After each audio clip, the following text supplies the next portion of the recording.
Hey guys, here's what I'm setting out to do today. A super quick makeup routine. Something where it's low effort. I feel like I'm probably going to be swimming by sometime in the middle of the day, so the makeup may not even be on for that long today, but I still want to do something, right? So that's what this look is for. It's going to be quick and you're not going to feel bad when you swipe it off midday. I have exactly this many things on the schedule today, so that feels good too. And by the way, I've been really succeeding at giving my kids a 90s summer. I've even given them a 90s soundtrack. Same songs that I was hearing when I was at the pool every summer. It's been a very low-tech summer. I mean, we have the TV, but my kids don't have their own little screens they're holding. We've been playing, we've been running around outside, getting on bikes, going to the library. It's just been great. I've really enjoyed it. But anyways, this quick look, this is going on top of sunscreen. I've been using that Vanny cream. Is it SPF 30? Yeah, this stuff. That's been kind of my sunscreen and moisturizer in one. And then I'm gonna pull one of those little tricks where I use a glowy primer as my base. This is my Maybelline Perfector 4-in-1. It's almost out. It's the shade Light. And this really is a great one of these little glowy primers. It's super thin. And yeah, it's really right up there among my faves. I just sometimes forget about it, but I love it. And I'm taking my e.l.f. Duo brush. I'm just going to blend that in. It probably is a little lighter weight on my skin compared to Rimmel Multitasker. And perhaps just a little more subtle all around. Like the glow is pretty soft, the coverage level that it gives, which there isn't any huge coverage claim on this, but you know, it's just very minimal in terms of that. But a way I've loved this product most is if I'm combining it with another foundation and using it really just like a primer. It's been really awesome paired with different things, and I've ended up with really good staying power. But we've got that thin glowiness all over. Then I'm gonna take my Shape Tape Stick Concealer, Shape Tape Blur they call it in Light. I've been loving this. This is just, it's so easy, but it's really good coverage. It's a perfect texture. I'm really glad I went ahead and tried this out. Easy, swipe it on. Take that same brush you used for the foundation-y type of product. And you know, sub in whatever you like. If you've got a tinted moisturizer or something else light, any kind of glowy primer that you prefer, just do that all over. And then we're going with an easy concealer, you know? I like this concealer because it's actually really, really effective on coverage, but something about just the swipe it on nature of things makes me feel so low-key, very easy. Roughly blend with the smaller side and then tap it in with the larger side. And this is coverage.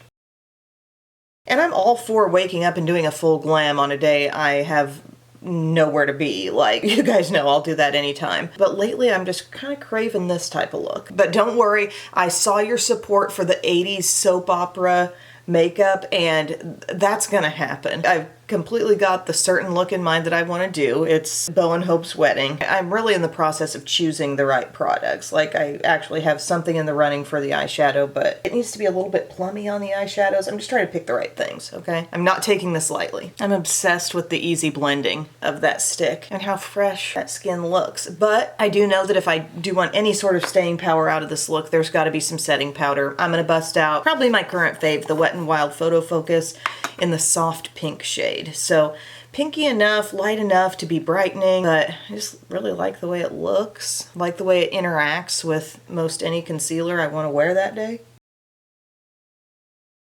Okay, so T-zone and under eye are really covered with that. I'm dusting away excess.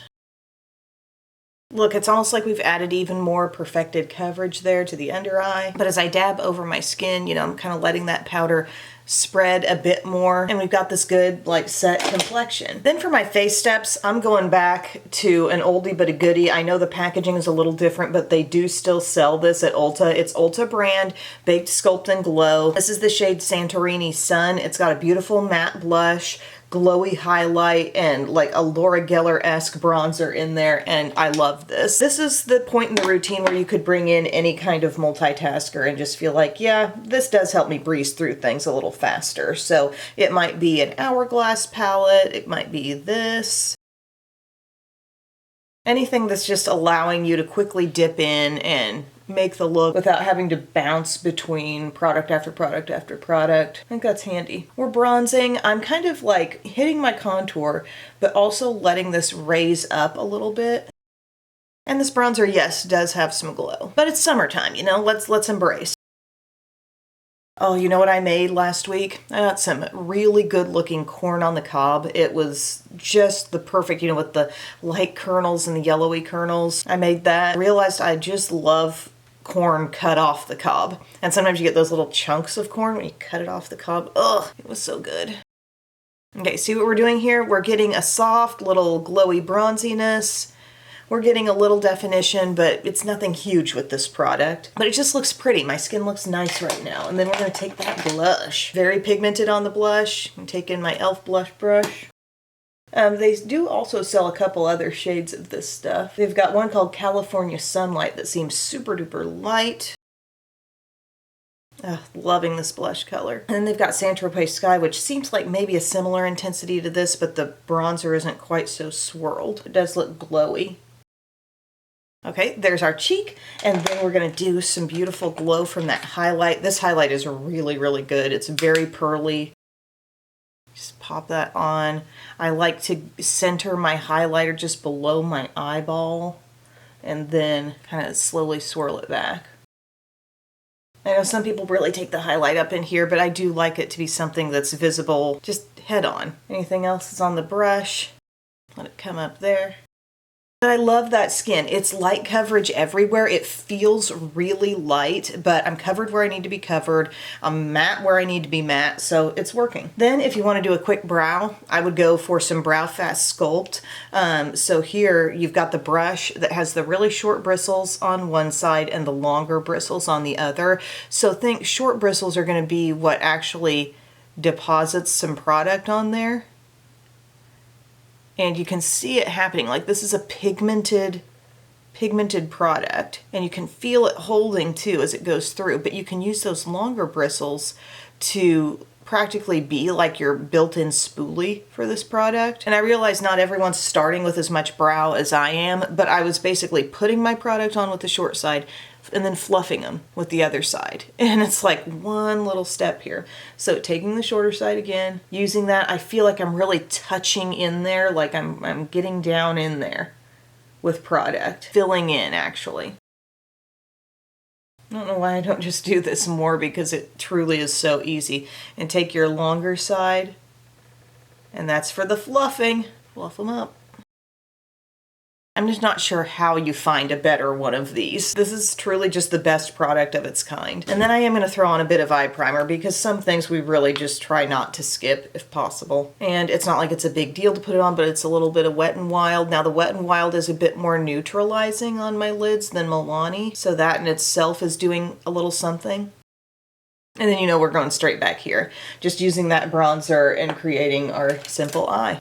I feel like I've done this a lot. I've promoted this strategy a lot, but you know, it works. I'm just taking my Profusion crease brush, you know, and just getting it right there in the crease. If I wasn't talking through all this, it would be under 10 minutes for sure. But I feel like it takes the fun out of the video when I'm not allowed to just ramble a little bit. But we all know, like as you watch this, you know these steps don't have to take a long time. I'm gonna take a little bit more of a flat brush like this Morphe M303, same shade, and that's just gonna go all over the lid. It's a perfect one shadow shade, because now as it's on the lid and it's being applied like this, it's just a little more light catching when you put it on more concentrated. Oh, I didn't follow up with you guys on Belle's cheerleading, and she tried out again for cheer this next year for All-Star, and she leveled up. She's now in level 2, and she's super excited about it, so she gets to do back handsprings and tumbling and stuff. She's put in a lot of work to get that, and just harder stunts, and she's really enjoying it. They haven't done their choreography yet, but they've just had some kind of like starter practices, just kind of getting people in position, and she's loved it. It's a Broadway theme this year, and their team is the Pink Ladies. So there's your really, really easy bronzer eye, and then I'm going to curl my lashes and just pop on mascara. I'm using the Essence Lash Princess False Lash Effect, because I kind of feel like, as I explained in my mascara video, she's sort of the do-it-all fave. She thickens, lengthens, does pretty good with the curl. I was watching one of the Dallas Cowboys cheerleaders do a TikTok video on her lash routine, and no joke, she uses 4 different products, but her result is truly amazing. It's kind of a false false lash looking finish, and all of it's drugstore, and I kind of want to try it myself, but I'm also kind of wondering whether my lashes can hold the weight of the 4 different products. Worth a shot though. I'm intrigued. We love that show, the DCC show on Netflix. The makings of that team, I mean, it's fascinating. But you know what's kind of disappointing are all the girls. There's many girls who don't even get a mention, like they're probably barely seen in the whole documentary. People who aren't trying out. I was really interested this year because I followed Dara on social media through her LSU Tiger Girl days, and I just thought she is one of the best college dancers I've ever witnessed. Just her palm style is just perfection. And then yes, she made the squad. Okay, there we are with a big coat of that, and that does a lot for this look, I feel. A coat of a solid mascara that you love definitely makes a difference. We could be putting mascara down on the lower lashes if we want, or we could just kind of leave it upper eye focused. Hi, honey. Oh, thank you so much. She brought me up her little sloth. Yeah, you're so sweet. Certain things she wants me to throw immediately, and then other things I think are actually a gift. Like she's just showing love. Oh, now she's taking it. She brought it to me, she showed it to me, and now she's walked out of the room with it. I'm gonna see if I can add a little more. Like, that's a big lash. For me, it's a big lash, okay? Some of y'all blessed lash queens, it might not be that much, but to me it's a lot. There we go. Lashes are done, and then we just throw on a lip, and here's where I say you could go for a lip that makes a little bit of an impact. You know, the whole face is kind of soft, the eye is soft. I pulled out this Tower 28 lip softy because I just hadn't used my lip softies in a bit. This is the Blood Orange Vanilla, so it's gonna give me a little pop, but yeah, a little squeezy tube. I like to get it on and then spread it with my finger. Oh, the smell is great. But this is fun. This is the twist on the look, you know? It gives that glam vibe, but it's still so casual. That feels like such a summery lip to me. It's not like pure red, it's definitely reddish orange. And that, my friends, completes my finished, casual, my hair is still partially wet, kind of do anything summertime makeup look. This just really encapsulates what I'm enjoying right now. I've got glowy skin, but I haven't sacrificed coverage where I really want it, which is the under eye. Things feel set where they need to be set, feeling like we really breezed through the face steps and the eyes, and then something on the lips that feels so nice, so nourishing, that gives us a little pop, you know? I love that. So thanks for watching, friends. I hope you enjoyed, and I will see you again very, very soon. I love you. Bye.